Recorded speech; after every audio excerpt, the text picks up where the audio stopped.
భారతదేశంలో నిర్ణీత ఆదాయం దాటాక ఆదాయపు పన్ను చెల్లించడం అనేది పౌరుల ప్రాథమిక బాధ్యతగా ఉంటుంది. అయితే భారతదేశంలో ఒక రాష్ట్రం ప్రజలు అసలు ట్యాక్స్ చెల్లించాల్సిన అవసరం లేదని మీకు తెలుసా? అవును, మీరు విన్నది నిజమే. సిక్కిం రాష్ట్ర ప్రజలు పన్ను చెల్లించాల్సిన అవసరం లేదు.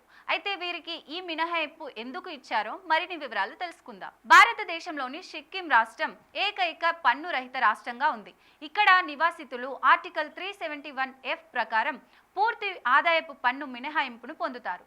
1975లో భారతదేశంలో రాష్ట్ర విలీన ఒప్పందం ప్రకారం ఏర్పాటైన ఈ పన్ను రహిత స్థితి దాని పౌరులకు గణనీయమైన ఆర్థిక ప్రయోజనాలను అందిస్తుంది. భారత రాజ్యాంగంలోని ఆర్టికల్ 371 ఆదాయపు పన్ను చట్టం 1961లోని సెక్షన్ 10, 26 సిక్కింనకు సంబంధించిన పన్ను రహిత స్థితిని కాపాడుతుంది.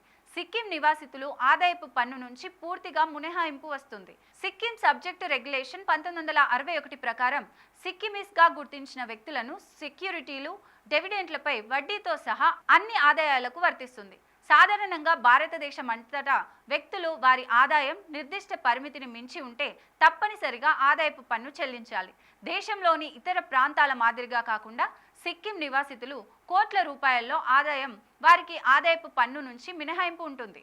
ఆదాయపు పన్ను చట్టం సిక్కిమీస్ నివాసితులకు అర్హులైన ప్రతి ఒక్కరూ ప్రతి ఏడాది జూలై 31 లోపు ఆదాయపు పన్ను రిటర్న్స్ దాఖలు చేయాలి. ఆదాయపు పన్ను లేకపోవడం వల్ల ప్రజలు పొదుపులు, పెట్టుబడుల వైపు మల్లుతారని నిపుణులు చెబుతున్నారు.